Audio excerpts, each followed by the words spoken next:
আসসালামু আলাইকুম প্রিয় দর্শক। জগন্নাথ বিশ্ববিদ্যালয়ের যে ছাত্র সংসদ নির্বাচন, সেই নির্বাচনের ফল আমরা পেয়েছি এবং সেখানে দেখেছি যে ইসলামী ছাত্র শিবিরের সমর্থিত যে প্যানেল, তাদের একটা ভূমিধস বিজয় হয়েছে। তারা 21টি আসনের মধ্যে 16টি পেয়েছে, তার মধ্যে ভিপি, জিএস, এজিএস আছে। এটাকে অবশ্যই আপনি একটা বড় বিজয় বলবেন, কিন্তু এটা কি হঠাৎ বিজয়? এটা কি আচমকা বিজয়? না, তা বলা যাবে না। বলা যাবে না এই কারণে যে এ ধরনের বিজয় এর আগে ডাকসুতে হয়েছে, জাহাঙ্গীরনগরে হয়েছে, রাজশাহী বিশ্ববিদ্যালয়ে হয়েছে। এগুলো কিন্তু হয়েছে, ধারাবাহিকভাবে হয়েছে। এখন অনেকে নানাভাবে ব্যাখ্যা করার চেষ্টা করছে কেন হয়েছে। আমি একটা কথা সামান্য আপনাকে বলি, ধরা যাক, হাইপোথেটিক্যালি ধরেন, যদি এগুলোতে ছাত্র দলের বিজয় হতো, তাহলে কি আপনি জিজ্ঞাসা করতেন যে কেন ছাত্রদল জিতলো? জিজ্ঞাসা করতেন না, কারণ আপনি ভাবতেন ওটাই স্বাভাবিক। কিন্তু যখন ছাত্র শিবির জিতে যায়, তখন আপনি অবাক হন, বিস্মিত হন এবং জিজ্ঞাসা করেন যে কেন জিতলো। আমার মনে আছে একটা ঘটনা, কাকতালীয় হতে পারে। আমি একটা কাজে, আমার একটা একটা পারিবারিক কাজে আমি মাঝখানে রাজশাহীতে গিয়েছিলাম। রাজশাহী বিশ্ববিদ্যালয়ের একজন অধ্যাপকের একটা মেয়ের বিয়েতে আর কি। সে ওখানে যেদিন আমি গেলাম, যাওয়ার পর দিন আমি রাজশাহী বিশ্ববিদ্যালয়ের ক্যাম্পাসে ছিলাম রাতে। তো থাকার পর পরদিন যেদিন রাকসু নির্বাচনটা হয়ে গেল, ওদিনে রাতে আমি যে এখানে পৌঁছেছিলাম, পরের দিন সকালে পৌঁছেছিলাম। পরের দিন সকালে আমি ওখানে পৌঁছেছিলাম। পৌঁছে ক্যাম্পাসের মধ্যে একটা ওদের যে রেস্টুরেন্টে সবাই তারা খায়, ওখানে ওপেন জায়গায়, সেখানে আমি সকালে নাস্তা করছিলাম। ওখানে বেশ কয়েকটা মিডিয়ার লোকজন ছিল, বিভিন্ন ঢাকার মিডিয়া। তাদের একজন আমাকে দেখে তারা চিনতে পারলো, যে কোনো কারণে হোক, চিনে আমার কাছে তারা গেল, যে জিজ্ঞাসা করলো, আপনার কি মনে হয় এর রাকসুতে শিবিরের বিজয়টা কেন হয়েছে? তা আমি সরলভাবে বলেছিলাম যে স্টুডেন্টরা তাদেরকে ভোট দিয়েছে, তাই তারা জিতেছে। এটা পরে দেখলাম যে বিভিন্ন মিডিয়াতে অনেকে দেখলাম, এটা সামাজিক মাধ্যম অথবা অনেকেই দেখলাম এটা খুব শেয়ার করেছে এবং বলেছে আমি এটা বলেছি। হ্যাঁ, আমি এটা বলেছি। আমি কিন্তু এটা ঢাকা বিশ্ববিদ্যালয়ে বলেছি, সব জায়গায় বলেছি যে স্টুডেন্টরা ভোট দিয়েছে তাই জিতেছে। আপনি বরং প্রশ্ন করেন স্টুডেন্টরা কেন ভোট দিল, এবং এই প্রশ্ন করার জন্য আপনাকে বেশি দূর যাওয়ার দরকার নাই।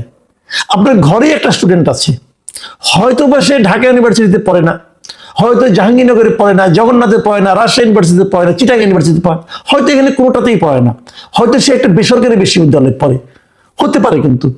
কিন্তু তাকে জিজ্ঞাসা করেন, সে বলতে পারবে কেন ঘটনাটা ঘটেছে। এটা আসলে পার্টিকুলার কোনো একটা বিশ্ববিদ্যালয়ে ঘটেনি, এটা একটা জেনারেশনের মধ্যে ঘটেছে, একটা প্রজন্মের মধ্যে ঘটেছে, একটা প্রজন্মের মধ্যে পরিবর্তন হয়ে গেছে। আমি আপনি টের পাইনি, এই জন্য আমি আপনি অবাক হচ্ছি, ওরা কিন্তু অবাক হয়নি। এটাই বাংলাদেশের রাজনীতির বর্তমান বাস্তবতা। এই বাস্তবতাকে যদি আপনি মেনে নিতে না পারেন, তাহলে আপনি অবাক হবেন, বিস্মিত হবেন। আর যদি মেনে নিতে পারেন, তাহলে ভাববেন যে হ্যাঁ, এটাই স্বাভাবিক। এখন আমরা আলোচনা করি যে কেন হলো। যারা এটাতে অবাক হন, তাদেরকে একটু উপলব্ধি দিতে চাই আমি। ভাই, আপনারা একটু চিন্তা করুন সোসাইটিতে কি ঘটছে এবং কেন ঘটছে। আমি কিন্তু আর ভালো মন্দ নিয়ে কথা বলছি না। আমি আবারও বলি, আমি এখনো মনে করি আমাদের এই প্রজন্ম চায় বলেই এই রেজাল্ট আসছে। এবং যে কথা আমি শেষে বলবো, সেটা আগে একটু বলে নেই, যে আগামী নির্বাচনেও আমাদের ভোটাররা যা চাইবে তাই ঘটবে। যদি সেখানে ম্যানিপুলেশন না হয়, যদি সেখানে ভোট ডাকাতি না হয়, যদি সেখানে নির্বাচনের নামে কোনো হঠকারী সিদ্ধান্ত কেউ না নেয়, তাই ঘটবে যা ভোটাররা চাইবে। এখন ভোটাররা কি চায় প্রথমত বলে নেই। এই যে স্টুডেন্টরা, এই যে ইয়াং প্রজন্ম, নতুন একটা প্রজন্ম, তারা যে ইসলামী ছাত্র শিবিরকে ভোট দিয়ে নির্বাচিত করছে, তারা কি জাতীয় নির্বাচনে ভোটার না? তারাও ভোটার। তারা যে পরিবারে থাকে সেই পরিবার ভোটার না? সেই পরিবারও ভোটার। আমি একটা অদ্ভুত একটা জিনিস দেখলাম, আমি আপনাদেরকে এটা একটু শেয়ার করতে চাই। একটা পত্রিকায় দেখলাম যে ওনারা বেশ কিছু লোকের সঙ্গে আলাপ করেছে, অনেক স্টুডেন্টের সঙ্গে আলাপ করেছে ঢাকা ইউনিভার্সিটি এবং অন্যান্য ইউনিভার্সিটিগুলো রেজাল্টের পর। এবং সেখানে একটা মেয়েকে জিজ্ঞাসা করেছে যে তুমি কেন শিবিরকে ভোট দিয়েছো। সে বলছে কি জানেন, উত্তর শুনলে অবাক হয়ে যাবেন। সে বলেছে আমার মা বলেছে ওদেরকে ভোট দিও। মা কেন বলে? মা বলে এই কারণে, মা তার কন্যা সন্তানের নিরাপত্তা চায়।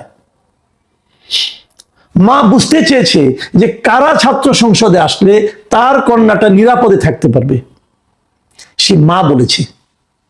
আবার আরেক দিকে কথা, মা কেন বলেছে? মা তো আগে বলতো না, এখন মা কেন বলে? তার মানে মার মধ্যেও কি কোনো পরিবর্তন হয়ে গেছে? হ্যাঁ, হয়েছে। এই জায়গাটাতে আমাদের যে ট্র্যাডিশনাল পলিটিক্যাল পার্টিগুলো আছে, সেই পার্টিগুলোকে একটা শিক্ষা নিতে হবে। সেটা আমি বলি, আমি নিজে অনেক জায়গায় যোগাযোগ করে দেখেছি, এবং আমারও তো গ্রামের লোকজন আছে। গ্রামাঞ্চলে, মফস্বলে মেয়েদের মধ্যে জামাতে ইসলামী অসম্ভব, মানে অভাবিত তারা কাজ করেছে। এটা অন্য অন্য আমাদের ট্র্যাডিশনাল পলিটিক্যাল পার্টিগুলো চিন্তাও করতে পারবে না তারা কি পরিমাণ কাজ নারীদের মধ্যে করেছে। আমার মাঝে মাঝে খুব হতাশ লাগে এটা ভেবে যে আগামী নির্বাচনে এই নারীদের মধ্যে যারা এত কাজ করলো, যারা আগামী নির্বাচনে যারা নারীদের কাছ থেকে প্রচুর ভোট পাবে বলে আমি এখনো মনে করি, সেই জামাতে ইসলামের প্রার্থী তালিকায় নারী নাই। এটা আমাকে খুব আহত করে, হতাশ করে। কেন তারা এটা করছে? এটার কিন্তু আবার আফটার ইফেক্ট থাকতে পারে। এটা ওনারা ভালো বুঝবেন, ওনাদের হয়তো এটাই রাজনীতি, হয়তো এটাই বাংলাদেশের নারীরা চায় যে আমাদের উপর অন্য কেউ মাতব্বরি করবে, আমরা এটা মেনে নেব। আমি জানি না, আমি বলতে পারবো না, কিন্তু এটা আমাকে একটু হতাশই করে বলা যায়, একটু অবাক করে। কিন্তু বাস্তবতা হলো বাংলাদেশের প্রত্যন্ত অঞ্চলের নারীদের মধ্যে জামাতে ইসলাম অনেক কাজ করেছে, এবং জামাতে ইসলাম তাদেরকে প্রভাবিত করতে অনেক ক্ষেত্রে পেরেছে। তার প্রভাব আমরা এখনই কিন্তু বিভিন্ন জায়গায় পেতে শুরু করেছি। ছাত্র সংসদে পড়ছে, তার বিশ্ববিদ্যালয়ে পড়ুয়া ছেলে মেয়েরা মাদের কথা শুনছে, জাতীয় নির্বাচনে শুনবে না? এটাও কিন্তু মাথায় রাখতে হবে। ব্যর্থতাটা কোথায়? কার ব্যর্থতা? অথবা সফলতাটা কোথায়? কেন সফলতা? এই নিয়ে অনেক ইকুয়েশন হয়েছে, অনেকে নানা কথা বলেছে। যেমন আমার নিজেরও কিছু ইকুয়েশন ছিল, আমার নিজের দুটো ইকুয়েশন ছিল, সে দুটো আপনাদের সঙ্গে আমি শেয়ার করি। প্রথম ইকুয়েশন হলো, এই বিশ্ববিদ্যালয়গুলোতে ছাত্রলীগ যখন ছিল, মানে আওয়ামী লীগের আমলে স্টুডেন্টদের উপর এক ধরনের টর্চার চলতো। টর্চারটা এরকম, তাদের মিছিলে যেতে হবে, তাদের কথা শুনতে হবে, পরীক্ষা তোমার গোল্লায় যাক, মিছিলে আসো, এরকম অনেক কিছু ছিল, গণরুম ছিল। এটা কারা করতো?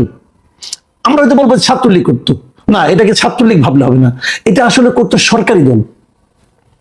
যে দলটা সরকারে থাকে তাদের যে ছাত্র সংগঠন, তারা এই কাজগুলি করত। এবং প্রশাসন, যেহেতু এই ছাত্র সংগঠনটা সরকারের আনুকূল্যে আছে, অত প্রশাসনও তাদেরকে সমঝে চলতো, তাদেরকে ভয় পেত। এই যে ছাত্র যারা ভোট দিয়েছে, তারা সেই সরকারি ছাত্র সংগঠনকে ভয় পায়। তো যেহেতু এখন একটা আওয়াজ সব দিকে উঠেছে যে হয়তো বিএনপি আগামীতে ক্ষমতায় আসবে, সে কারণে তারা, এই স্টুডেন্টরা বিএনপির ছাত্র সংগঠনকে ছাত্র সংসদে আনতে চায়নি। এটা একটা কারণ হতে পারে। এই কারণটা আমার বিশ্লেষণ, আমি এভাবে ভাবি, এটা আমি আগেও বলেছি, আবার রিপিট করলাম। যে কারণে তারা বিএনপিকে বাদ দিয়ে আর স্ট্রং যারা আছে তাদের মাঝখান থেকে ছাত্র শিবির সবচেয়ে স্ট্রং, তারা চলে এসেছে। একটা হতে পারে। আরেকটা হতে পারে, এই প্রত্যেকটা ছাত্র সংসদ নির্বাচনে ছাত্রলীগের কিন্তু অনেক ভোট আছে। ছাত্রলীগ আগে অত্যাচার করেছে, টর্চার করেছে, অমানবিক আচরণ করেছে। যারা করেছে তারা তো ছাত্র না, যারা করেছে, যারা করার মাধ্যমে যারা সুবিধা পেয়েছে, সেই সুবিধা ভোগীরা তো ছাত্র। তাদের তো অনেক লেয়ারের কিন্তু স্টুডেন্ট আছে। তো তারা কাকে ভোট দিয়েছে, তারা কাকে এবং কেন দিয়েছে সেটাও বলি। দেখুন, এই ছাত্রলীগ, আওয়ামী লীগ, এটা এমন একটা দল, এদের টাইপটা এমন, এটা হলো একটা বংশানুক্রমিক দল। মানে যারা আজকে ছাত্রলীগ করে, তাদের বাবারা খবর নিয়ে দেখেন, তাদের যারা বাবা, চাচা, মামা আছে, এরা সবাই আওয়ামী লীগ করতো। তাদের যারা ভাই টাই আছে, কাজিন আছে, হয়তো এরা যুবলীগ করে। এরকম ধারাবাহিকতা কিন্তু একটা আছে। তো গত 24-এর 5ই আগস্টের পর সারা দেশে ওই আওয়ামী লীগের সুবিধাভোগীদের উপর নানা ধরনের অত্যাচার হয়েছে, নির্যাতন হয়েছে, তাদের বিরুদ্ধে গণমামলা হয়েছে। এক একটা মামলা 150-200 লোককে আসামি করা হয়েছে। এবং এই প্রত্যেকটা মামলার বাদীকে যদি খবর নেন, তাহলে দেখবেন যে এর 95% মামলার বাদী হলো বিএনপির কোনো না কোনো লোক, হয় বিএনপি, নাহলে ছাত্র দল, নাহলে স্বেচ্ছাসেবক দল, নাহলে যুব দল, এরা কেউ না কেউ বাদী হয়েছে। এবং এই যে মামলা, চাঁদাবাজি, দখলদারি, এই সমস্ত প্রত্যেকটা ঘটনা কিন্তু আপনি দেখবেন বিএনপির নাম জড়িয়ে আছে। তো তারা যখন স্টুডেন্ট যখন ভোট দেওয়ার সময় দেখছে যে আমার পিতাকে দৌড়ের উপরে রেখেছে বিএনপি, আমার চাচা, মামা, খালা, ফুপু সবাইকে বিএনপি দৌড়ের উপরে রেখেছে, তো বিএনপির ছাত্র সংগঠনকে আমি কেন ভোট দেব? এবং এই প্রত্যেকটা জায়গায় বিএনপির দৌড়ের পাশাপাশি বিএনপি 10 জনকে দৌড়ের উপরে রাখছে, তাহলে 2 জনকে আবার জামাত ইসলামী একটা সাপোর্ট দিয়েছে, একজন শেল্টার দিয়েছে।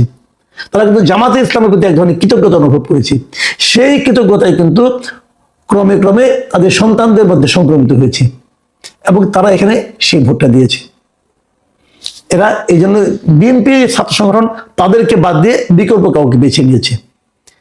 এই দুটো আমার ধারণা ছিল। এর সঙ্গে তৃতীয় একটা ধারণা গত দুদিন ধরে আমার মধ্যে যুক্ত হয়েছে। এটা আমাকে আমাদের এক সাংবাদিক বন্ধু আমাকে ব্যাখ্যাটা দিলেন এবং এই ব্যাখ্যাটা আমার কাছে খুব গ্রহণযোগ্য মনে হয়েছে। ওনার ব্যাখ্যাটা হলো বিশ্ববিদ্যালয়ে ভর্তি হতে হলে কিন্তু আপনাকে কোনো না কোনো একটা কোচিং করতে হয়।